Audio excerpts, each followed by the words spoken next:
స్నేహితులారా, ఈ సమయాన్ని బట్టి దేవునికి వందనాలు తెలియజేస్తూ ఉన్నాను. ప్రేమపూర్వకముగా మిమ్మల్ని అందరినీ వాక్య ధ్యానంలోనికి ఆహ్వానిస్తూ ఉన్నాను. మీ ప్రత్యేకత ఏమిటి అనే ఆలోచనను మీతో కూడా పంచుకోవడానికి ఇష్టపడుతూ ఉన్నాను కనుక దేవుని యొక్క వాక్యాన్ని మీరు ముగింపు వరకు వినాలని, మీ యొక్క కుటుంబ సభ్యులతోనూ తోటి విశ్వాసులతోనూ ఈ వీడియో షేర్ చేసుకోవాలని, మీ ప్రార్థన మనవులు ఏమైనా ఉండినట్లయితే ఫోన్ కాల్ ద్వారా కానీ మరి కామెంట్స్ రూపంలో కానీ తెలియజేయండి. నమ్మకంగా మీ కొరకు ప్రార్థిస్తాము. ఈ వీడియో మీ ఆధ్యాత్మిక జీవితములకు ఉపయోగకరంగా ఉండినట్లయితే దయచేసి ఈ ఛానల్ను సబ్స్క్రైబ్ చేసుకునవలసినదిగా మనవి చేస్తూ ఉన్నాను. లేఖనము యోహాను సువార్త 15వ అధ్యాయము 16వ వచన మొదటి భాగము.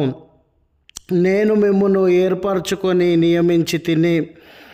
స్నేహితులారా, నేటి ఎన్నికల విధానంలో ఎంత నిజాయితీ పరులముగా ఉండినా, మంచివారుగా ఉండినా, నేర చరిత్ర ఏమీ లేకుండా సాధు జీవులుగా ఉండినా, ఉచితంగా రాజకీయ పార్టీలు ఎలక్షన్లో పోటీ చేయడానికి ఇటువంటి వారికి టికెట్లు ఇవ్వడం లేదు. సాధారణంగా దీన్ని మనము గమనిస్తూ ఉన్నాం. చాలా పరపతి ఉండాలి, నేర చరిత్రలు కలిగి ఉన్నటువంటి వారినే, పరపతి కలిగి ఉన్నటువంటి వారినే, బంధు బలగము కలిగి ఉన్నటువంటి వారినే, మెజారిటీ కులాలకి, మెజారిటీ మతస్థులకి సంబంధించినటువంటి వారికే, మరి ముఖ్యంగా ఎక్కువ మొత్తంలో డబ్బు చెల్లించి మరి ఓటర్లను ఆకర్షించేటటువంటి వారికే టికెట్లను ఇచ్చి వారినే ఎన్నికలలో ఏర్పరచుకునేటటువంటి వారుగా, నియమించుకునేటటువంటి వారుగా ఉన్నట్లుగా గమనిస్తూ ఉన్నాం. నేటి ఎన్నికల విధానంలో ఏ పేదవాడు కానివ్వండి, ఏ బంధు బలగము బ్యాక్గ్రౌండ్ లేనటువంటి వాడు కానివ్వండి, రానివ్వనటువంటి అంటే రాణించలేని పరిస్థితులను మనము గమనిస్తూ ఉన్నాం. లోకంలో నిన్ను ఎవరు ఏర్పరచుకోవాలన్నా, ఏదైనా అవకాశంలో నిన్ను నియమించాలన్నా మరి ఈ రీతిగా పరపతి, ఏ మతం, ఏ కులం, ఆస్తిపాస్తులను చూసి అవకాశములను అందించేటటువంటి వారుగా ఉన్నారు.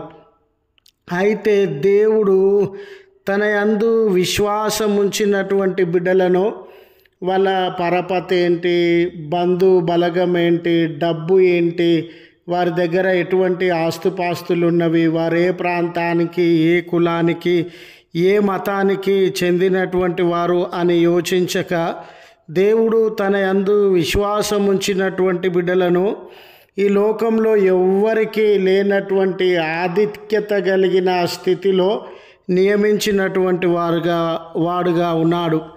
వారిని తన స్నేహితులుగా ఉండడానికి ఏర్పరచుకొనినాడు, నియమించుకున్నాడు. పరలోక సంబంధమైన గొప్ప గొప్ప కార్యాలను, ఈ లోక సంబంధం కాదండి, పరలోక సంబంధమైన గొప్ప గొప్ప కార్యాలను జరిగించడానికి, దేవుణ్ణి మహిమపరచడానికి వారిని పిలుచుకున్నటువంటి వాడుగా ఉన్నాడు. స్నేహితులారా, ఈ దినాన ఈ లోకంలో నీవు ఏ రకమైన పేరు ప్రఖ్యాతలు లేక, ఘనత ప్రభావములు లేక, ఒక సాధారణమైన వ్యక్తిగా ధనము, వెండి, బంగారములు ఏమీ లేకుండా సాధారణమైన వ్యక్తిగా జీవిస్తూ ఉండవచ్చు. అందరి దృష్టిలో నువ్వు అల్పమైన వాడవుగా, పనికిరాని వాడవుగా ఉండవచ్చు. అయితే దేవుడు ఈ లోకంలో నువ్వు ఎవ్వరికి లెక్క లేకపోయినా కూడా దేవుడు నిన్ను తన స్నేహితుడుగా నియమించుకున్నాడు. ఈ లోకస్తులందరికీ లేనటువంటి ప్రత్యేకత నీ జీవితంలో ఏమిటనంటే నీవు దేవుని యొక్క స్నేహితుడివి. నీవు దేవుడికి సంబంధించినటువంటి వ్యక్తివి. ఈ ధనము ఇటువంటి ఘనత నీ జీవితంలో ఇవ్వలేదు. ఏ భోగభాగ్యములు, పేరు ప్రఖ్యాతులు, లోక సంబంధమైన ఏ అంశం కూడా ఇటువంటి ప్రత్యేకత నీ జీవితంలో ఇవ్వలేదు. దేవుడే ఇటువంటి ప్రత్యేకత నీ జీవితంలో అనుగ్రహించినాడని గుర్తు చేస్తూ ఈ మాటలను ముగిస్తూ ఉన్నాను. ప్రార్థించుదము. కృపగల తండ్రి, ప్రేమగల మా రక్షక, నీ పరిశుద్ధ నామమునకు వందనాలు చెల్లిస్తూ ఉన్నాం. నిజమే, ఈ లోకంలో ఏ ఘనత, పేరు ప్రఖ్యాతులు, అవకాశములు, ఆస్తిపాస్తులు లేకుండా అనామకులముగా విడువబడినటువంటి వారముగా మరువబడినటువంటి వారముగా జీవిస్తూ ఉండవచ్చు. మేమంటే ఎవరికి లెక్క లేకపోవచ్చు, కానీ మీ అందు విశ్వాసం ఉంచినటువంటి మా జీవితాలలో మీకు స్నేహితులుగా ఉండి పరలోక సంబంధమైన గొప్ప గొప్ప కార్యములను జరిగించడానికి మమ్మల్ని నియమించుకున్న విధానమును బట్టి వందనాలు. ఈ ప్రార్థనలో ఏ ఏ కుటుంబము ఏకీభవిస్తూ ఉన్నారో, ఏ ఏ వ్యక్తులు ఏకీభవిస్తూ ఉన్నారో, ఈ లోకము ఇవ్వలేని ప్రత్యేకత, ధన్యత మీ ఆశీర్వాదముల వలన వారికి అనుగ్రహించుమని క్రీస్తు పేరట వేడుకొనుచున్నాము తండ్రి. ఆమెన్. తండ్రి, కుమార, పరిశుద్ధాత్మ త్రియేక దేవుని దీవెన మీకు తోడై ఉండి కాపాడునుగాక. ఆమెన్.